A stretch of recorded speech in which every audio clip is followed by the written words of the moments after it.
Hi, I'm Danny Ward, Wrexham goalkeeper and Wrexham fan, and you're watching That Wrexham Podcast.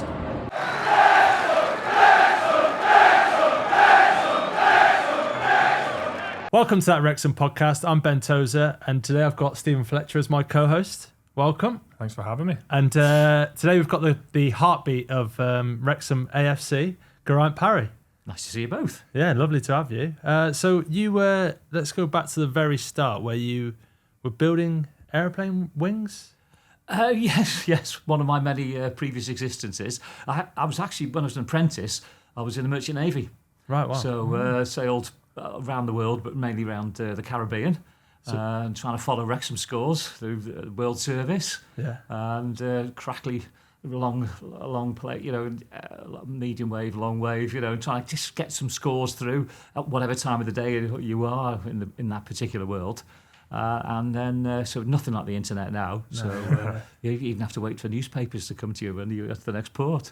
Get sent from home. But yeah, so I was in the Merchant Navy for 10 years, and then I came ashore and worked just down the road here at Broughton on Airbus. The only thing I knew about aircraft was what's port and starboard on the wings. Yeah. So I was all right for that from the ship days, and at least you didn't get seasick down there.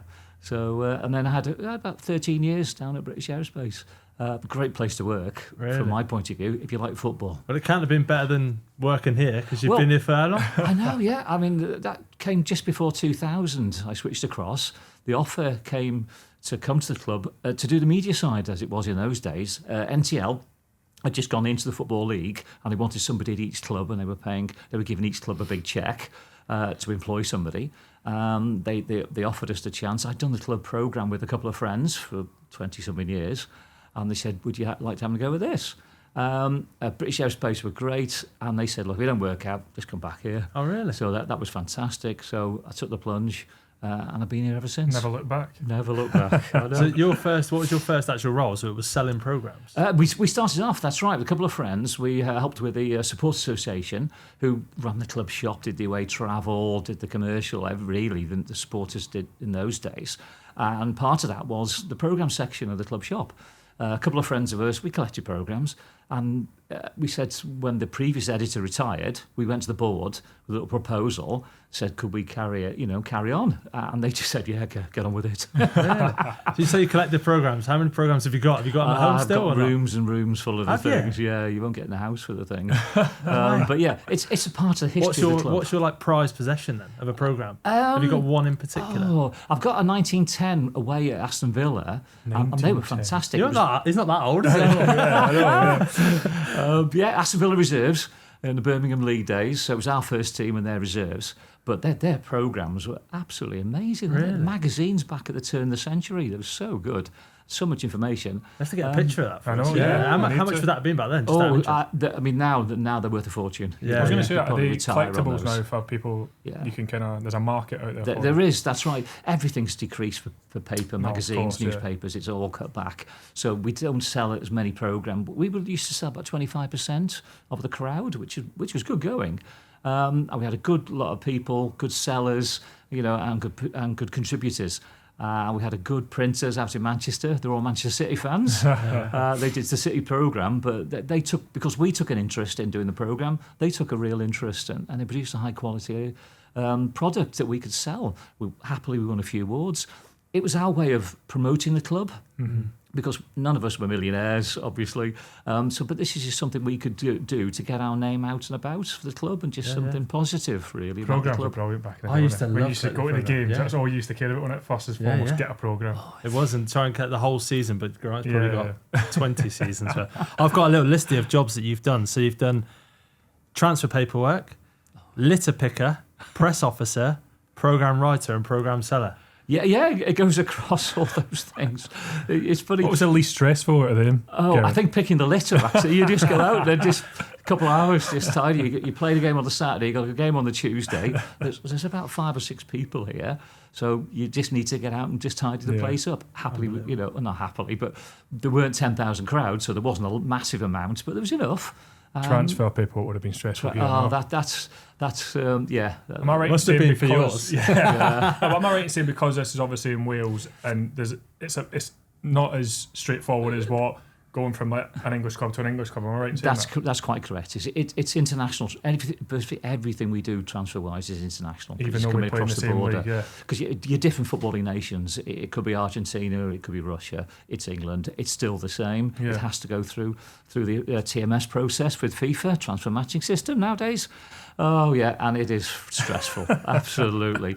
It's really nice when we do one with Cardiff or Swansea. We just sign a couple of forms and we go, oh, that's it, it's done now, isn't it? Yeah, move on. But yeah, because you want to get the player, you want to get the player going out as well as players coming in. Yeah. You want to make sure they're available as quickly as possible. And obviously big transfers like Ben Toze. Well, I mean, those they're sweated over those ones. Exactly. That's right, yeah. And then you see the figures of Fletchers. No figures. That was a freebie through the door. Somebody did ask me I'm going to have to count it up. How many players I've signed in and out? I'm going to have to sit down one day and go through that. That surely, Matt, have you got that? You must have that information. Matt's never going to have that. Look at the press officer here hasn't even got that information. But obviously now with you being at the club and what it is, the situation that it's in and how amazing it is. I mean, you've been there through the dark days as well. And what was it? How did that kind of all start with was it start with the protests or was it? Yes. I mean, when I joined the club, going full time, wasn't long before we went into administration. What year was that? 6 months later. So you're back in. It's 21 years ago now. Wow. 21 years. Yeah. 2004, wasn't it? We went into administration. Way at Scunthorpe in the FA Cup. And that was when it all happened. But obviously things have been happening over the summer and it built all the way to that.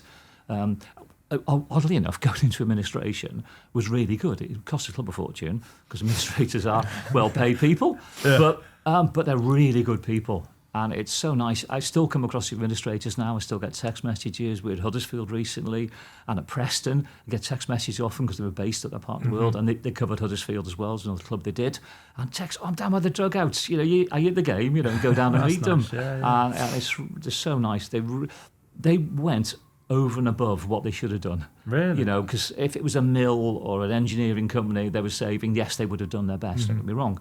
But because it was a football club, a lot of people cared, and they certainly did about this football club. As you say, with the supporters banding together to become, don't ever get on the wrong side of those guys. MI5 and MI6 have got nothing on them, what they could dig up, because we had some dodgy people who were trying to get involved, as you know, and were already involved. But the administrators were, and the supporters were happy to be used. They used them to set traps, bear traps they used to call them, to try and upset people who were coming in and didn't have the best intentions. So looking for the right people to come in and help the club. It's really weird. We've gone from Scottish Power, or local power company, other power companies are available, but knocking on your door and saying, give us a cheque for $5,000 or we'll turn the lights out. And that's how bad we were. That's not against Scottish Power. No, of course. That was the situation we're in. Going into administration took that all away. Every time you picked up the phone, exactly. They took that on and then started dealing with the people. Almost like a clean slate for the club. Yeah, that was right. It's a double whammy because you lose your football disbursements, Football League disbursements, so you lose that side of it. But it had to be done. The two Daves, Dave Griffiths and Dave Bennett, who were on the board at the time, the two surviving directors, they did so much, to get us into that situation. It's a horrible thing that they had to take the club into it, but they needed to. And that was the start of the recovery, although it was still a long process. You said it's great. Is that because they offered you redundancy or the secretary role? Is that right? Yeah, that's right. Yeah, that's not far off. It's basically you want to carry on. That was a tough decision. Doing it, Because at the time, I think Motherwell gone in, Halifax around that time had gone into administration, and the administrators had just gone in and just cut everybody, and so we were just expecting that to be shown the door. But it was the opposite. There weren't that many people here. And they actually gave me a pay rise. So in the middle of administration. It sounds great. Yeah, it sounds great. So, but it was a handful of people, and they were good people at the club or with the supporters side of things who were working behind the scenes to try and make sure that the club could go forward, raising funds all the time. But it was a bizarre time without a shadow of a doubt. Raising funds. So I'm sure I remember seeing either on a documentary or somewhere or speaking to you about people were literally putting their house deeds in front of the club. We had pre-season meeting with the National League, which is a general one. They give all the instructions for the season. It was in Telford, so all the clubs there, north and south as well. And then at the end of it, it was like naughty schoolboys. Could Wrexham stay behind, please, and see us afterwards? There were two of us there, so we go in the room and think, I wonder what this is about. And basically, it's a Thursday. They said by Monday we need a bond of £250,000 to be ring-fenced, but in case the club doesn't finish the season. And they won't let you start the season until that $250,000 in place. It's something they've done to other clubs since, but it was completely new at the time. Wow. So we came back from that, sat for a Thursday afternoon. You sat back in the office going, "Where are we going to find £250,000?" To be fair, the then directors came up with 150 of it, but not the full amount. So we still needed £100,000, and so we started putting it out a little bit in the press because we weren't so sure what to do and how to raise money. And a young lad came to the club shop, basically with his piggy bank, and it was only a few pounds, but it was the heartfelt meaning of it that somebody was willing to do that. And then one of the local press guy was in there. And he said, "Right, I'll get it out." And BBC Wales put it out as well. And so we need to raise the money. So money was coming in like this, small amounts, because there's no multi-millionaires. Exactly. And so we raised about £30,000. We were going through the weekend, but it wasn't getting close. We needed a couple of big hitters. And that's when a few people stepped up. One gentleman came in with the deeds to his house. Directly, to be fair, the Football League the National League were not going to accept that, but that wasn't the point. He was willing to put the deeds to his house up.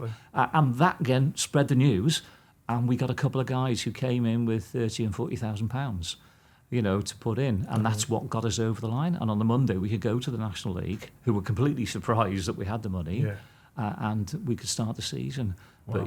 But one of many of those weird and strange stories. But it just shows, again, what the football club means to the community. Our club, as well as many of the clubs, Morecambe have had trouble, Sheffield Wednesday at the moment. This is what football clubs do mean to a community. Brings everybody together, doesn't it? It does, and it does. I wonder if them two people have ever resurfaced. Have you ever met them? Oh, since? I do know them. Do you? Yeah. They're regular support. They're just regular supporters. That's incredible. Yeah. They had some savings, and they were willing to put that fact money. that they two haven't got two statues outside the I know. stadium. Yeah. Well, along with other, there'd be however many other people there are as well. But the club was in such kind of disrepair where you're having electricity cut off. Yeah. You're having leaks. Is that right?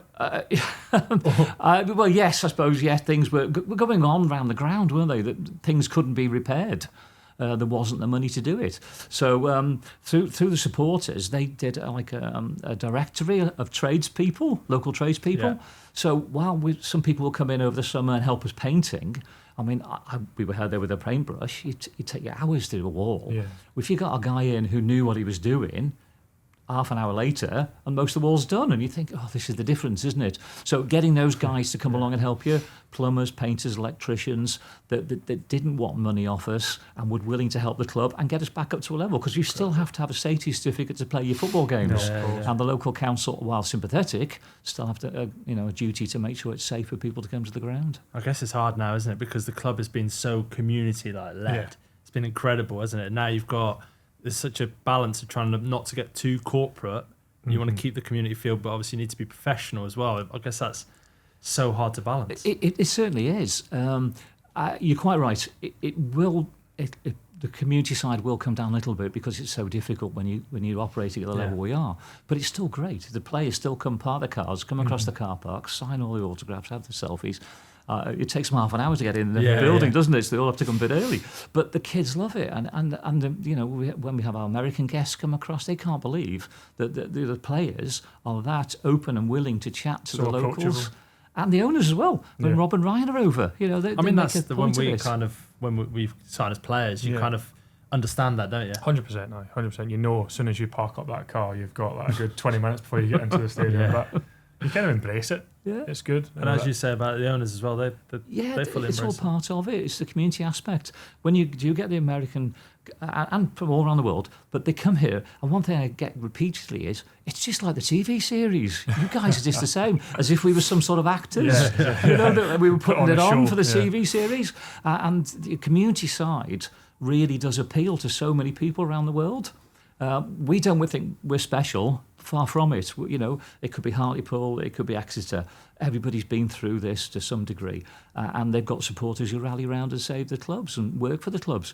But yes, it's slightly different. We're finding certainly outside of Europe, that the people come across and they certainly enjoy it. They say, wow, this is fantastic. You know, it is part of the community.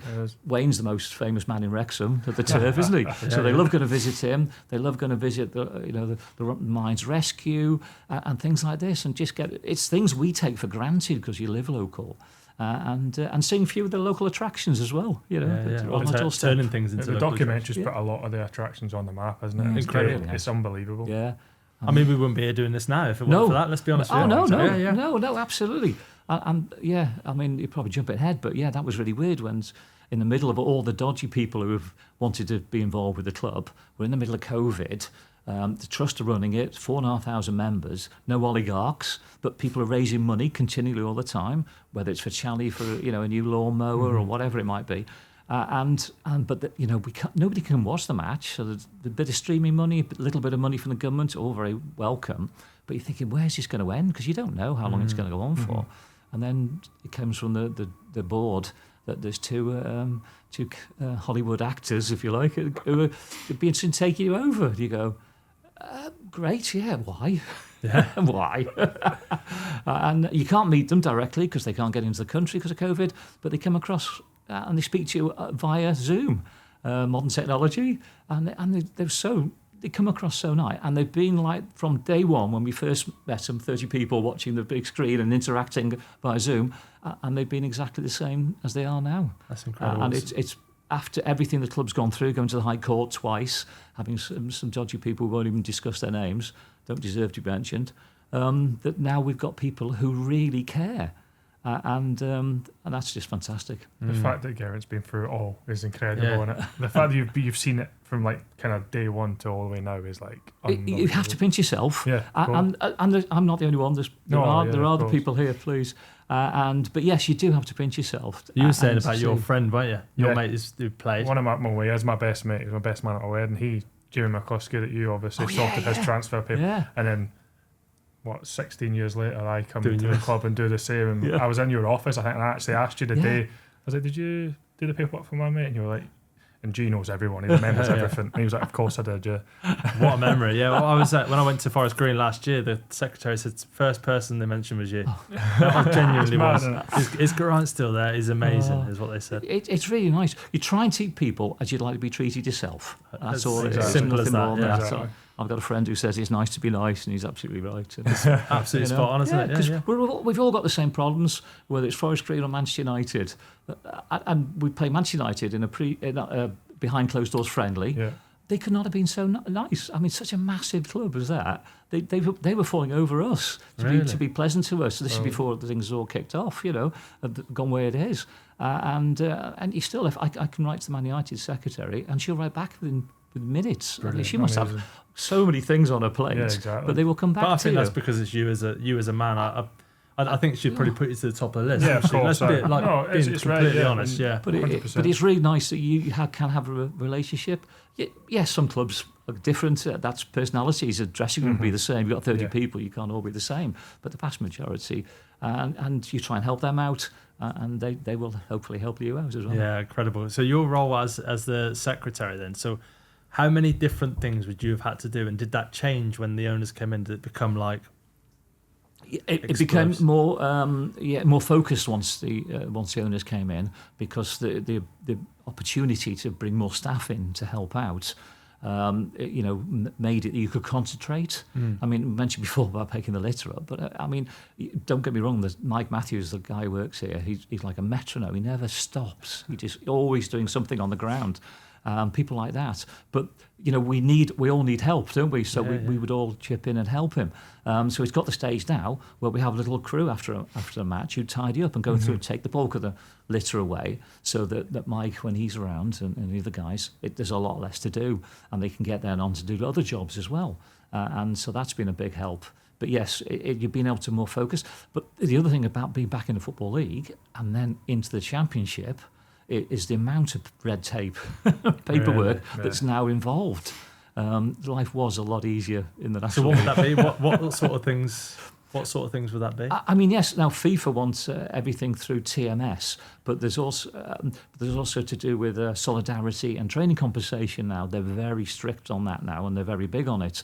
So you're constantly, all the time, going to clubs saying, junior clubs in Liverpool or professional football clubs in England, who players have come to you, and getting waivers, they call them, and to make sure you submit the waivers in the time frame that FIFA want them in, and training compensation can be, well, it could be 60, 70,000 euros a year, which is a lot of money even now for us. We are paying it because we got to a situation where we are bringing players in of that level. So we're now bringing better scholars in from a bigger area, so we are. This is now coming more and more, so we have to have a budget for that. Private, before it was local lads coming in from local teams, and we can play friendlies with them to help them out, or supply footballs or whatever it might be to do like that, because we didn't have the money that this requires. So it's even players who were out of contract.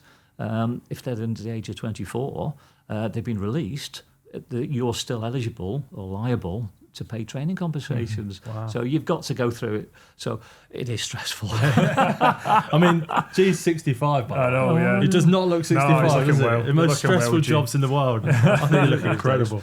But yeah, and as we've gone up, the zeros are getting on the end of contracts and transfer fees and everything. And agents now are much more involved. You might be ages before, but they rarely got paid. There's a lot more people now involved. Exactly. Absolutely. Yeah, we spoke to Michael recently, and he was saying about the staff's gone from something like 40 to 140. I need people with badges on them. There's so many staff here now, and so many different departments, which is fantastic. And we're doing. And when we go away to games, to go to Leicester and Southampton and Middlesbrough, and you look what their club is involved in and how to get a game on, it's so big, so we are now trying to catch up very quickly from the National League days in 3 years, and on the field, off the field, we're catching up, but there's still a lot to be done. We need the new stand. Hopefully that'll come along. You can see that, can't you? When we're only here every now and again. You come, maybe we were here a month ago, if that, and things are changing every time you're here. All the time. It never stops. The players might go away for an international break and have a few days off, but when they're away, swarms of contractors arrive on the place. There's guys hanging off roofs and things, painting away, or cherry pickers, because they can get in there now. That's the opportunity to do these cameras, things. I'll tell you that. A lot more. When you look back at the stand, there's enough here. I know, There's something I want to ask you about. Is you driving to away games? Right, I don't know how much this is spoken about. Right, have you heard about G's driving to away games? I've not. No, I've heard his driving is very good, very fast, and he does not like to stop. I have heard this actually. Yeah, I mean, it's gone for the days. Yes, at the moment, because the players go overnight now. Yeah, and so I go down on a Saturday morning with lads from the media team, lads and ladies. They're still alive. They're fine. Hopefully we got there safely everywhere. But we just go, whether it is people look at you think, I got to go overnight to somewhere, going to Plymouth or Portsmouth on a Wednesday night the other day. But we're just used to it. That's what we do. I've been to Portsmouth 3 times. I've never seen daylight in Portsmouth. They've always been night games. Never been late though, have you, G? I know. No, we're always there on time. Can't be late when he's driving like that. When we go to Dover, we travel down in the morning. Players have gone overnight. We're at the ground. The players are stuck in a big traffic jam from the hotel. Dover Port was backed up because the ferries couldn't get in and out. I'm or something. sorry, but I just can see G with a big map. While he's driving, he's got a highlighter and he's highlighting the route he's going. I don't think you use a sat nav, do you? No, I don't. It's all in there. But incredible, isn't it? But this came from the days of the supporters, because we used to take a minibus or so between ourselves, because there was no we didn't have the people for a bus, the supporters bus. So we used to just run a minibus ourselves, 16, 20 of us. So we'd hire it. I'd hire it because I don't drink, so I'm all right. So I was the one to drive. So it suited me. Plus I got a seat on the minibus because the rest of it was a big fight. So we'd always at the turf or get a few crates or something out. So there'd be a couple of lads down the middle of the bus, with crates. But it was just to get people to games, and that, between us, and we had a great time. The team was rubbish. I think we had 18 months without an away win. You have to keep going, don't you? One day we'll get this away win. But you have a great time.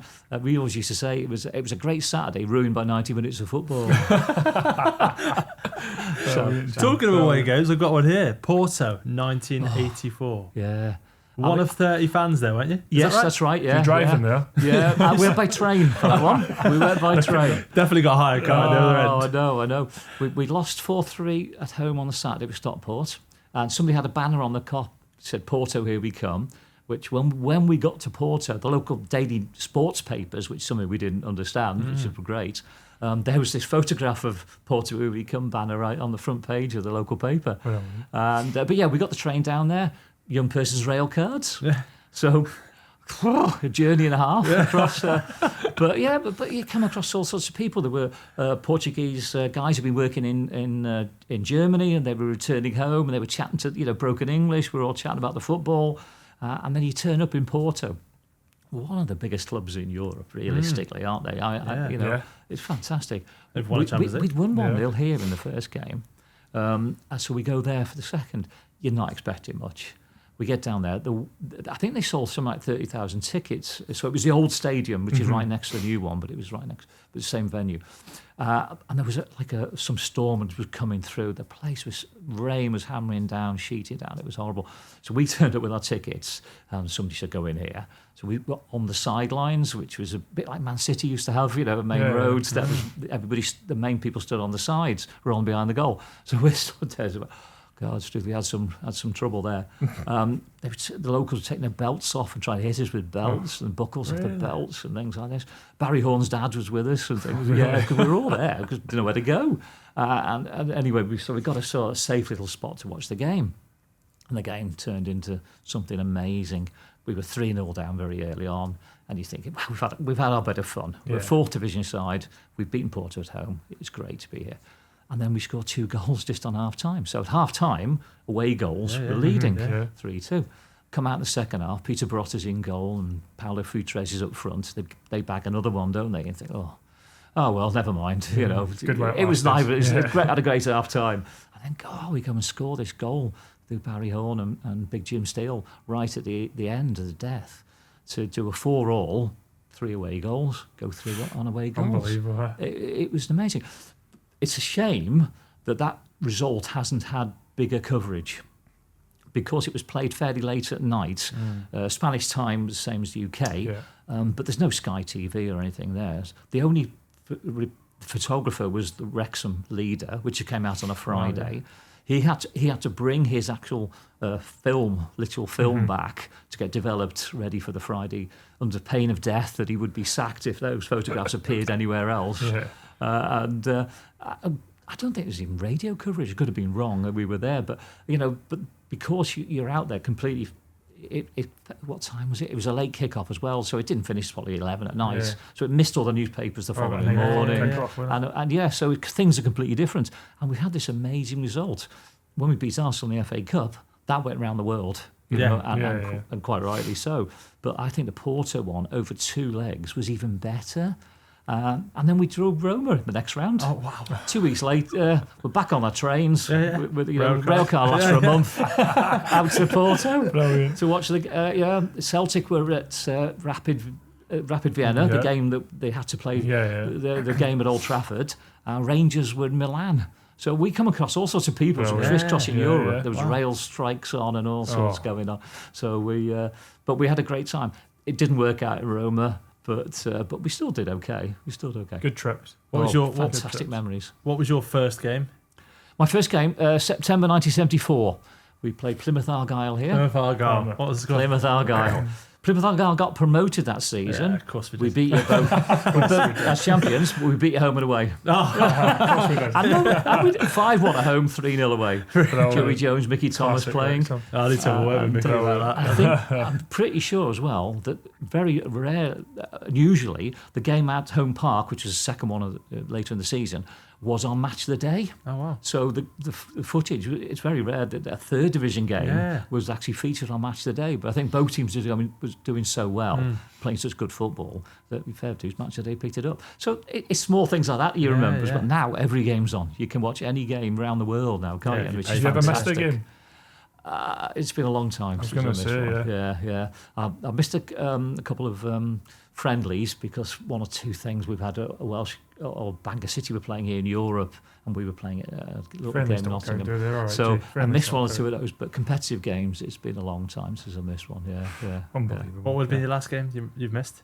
It was Colchester in 89. I knew he was going to know. I knew he was going to know. I knew he was going to know the date and everything. And it killed me to do it as well. Colchester in 89. Before I was born. Not you. You were 20. Shocking. Me and you both missed the game. So your role at the club now is the... You tell us about it. Yes. During the summer, I had a medical... issues during the summer. Ended up in hospital for a while. The staff here were brilliant, and the staff at the Mile were equally, in fact, amazing. So they got me back on my feet and back out. So brilliant. I've still got bits of plastic all sticking out of me and things like that, and taking all sorts of pills, but on the road to recovery. Came back to the football. We all think we're 21 in our heads, don't we? You know, we never get old. Yeah, of course. So I came back. We got through the transfer window. But I think I realise that I'm 60, as you say, 65 is a horrible thing to say. But yeah, this is probably, its body's telling me I've got to pull back, whether you're playing football or doing it off the pitch. And so I just sort of mentioned to a couple of people thinking about retiring. And to be fair to the club, they came along to us and said, rather than step back, leave the club, how about, would you like to move to another role? Another role. To add to the list. We're setting up a fan experience department. Didn't even know we had one. Yeah. And it was HR, and they came to us and said, would you like to take on the position of club historian? I thought just part-time, a couple of days a week or something. And she said, that would suit me down right up my street, obviously. Yeah. And but it turns into a full-time job. I think I'm doing more hours than I did before. But it's brilliant, yeah. So I'm part of the fan experience team. So there's a lady from Liverpool who's come down to head that up. We've got a guy from Manchester United in. It includes the ticketing department as well, and the community. So it's quite wide. And it's looking at people's what they experience when they come on a match day as well, from buying the ticket until the final whistle. I think it was how it described to me.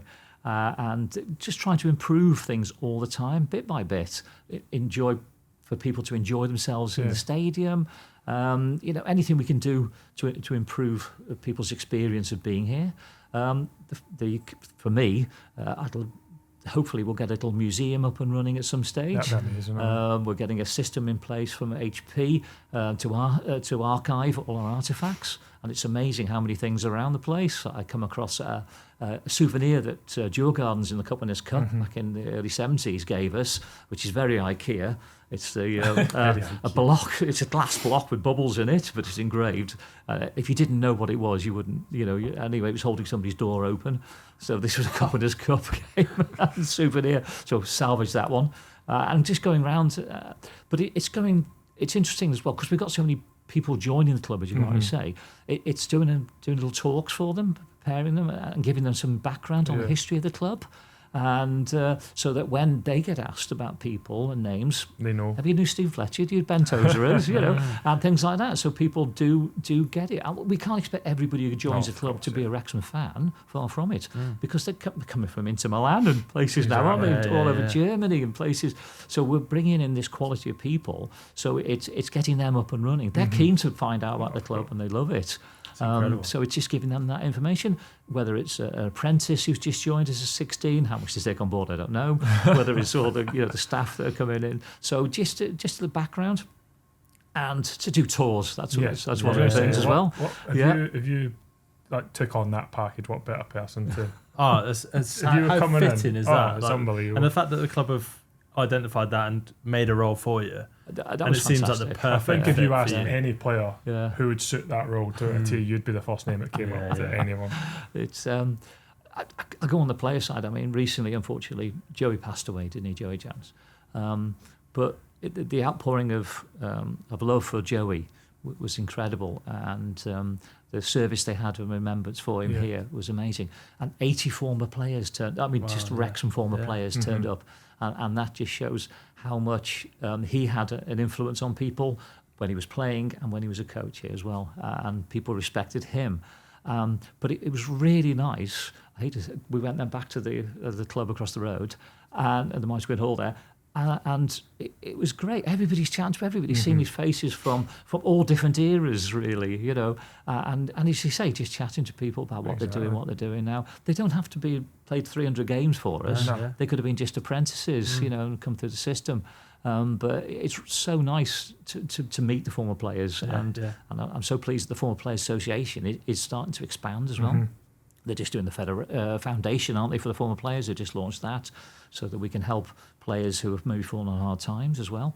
And so those sort of things, you want people to be involved. As a supporter, I'd love to think, I can't ask you to be a supporter of the club, but what I can ask you is that you enjoyed your time here and you take away some great memories of the place, and that you come back now, you know, and do these sorts of things. I'm definitely a fan. I watch every game, Not like you do, but I do watch every game. It's the only game that gets me off if I see a goal going, it gets me off my seat. I was watching you do your podcast up with the Scottish one. Yes. And listening there, they were sort of like, and the stories you came out with about being here, and you've been at Marseille, you've been at Dundee, you know, you've been at these big clubs as well, and it was really nice listening to you talk about Wrexham with such meaning, you know, and just how because of people like yourself and Toze and the players we played with and the staff, it does something to you, doesn't it? Definitely draws you in. We just try. You talk about the community field. That's what I hope we won't lose. And our fan experience department will be part of the league that way. Exactly. You know, and to make sure that the club.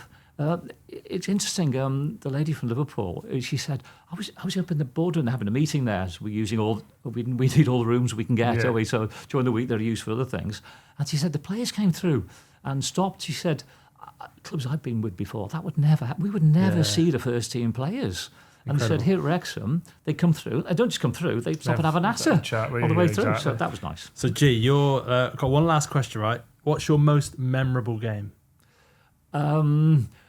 As a one-off, Arsenal, I think probably. The Porto games over 2 legs probably rank along the same.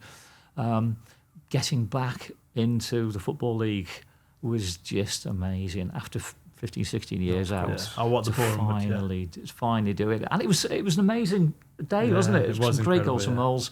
Just everything fell right. We knew what we had to do, and to do it at home, we've been very fortunate to get promoted at home, so the fans can hear, you know, to enjoy it, and everybody can take it in rather than be the other opposite end of the country.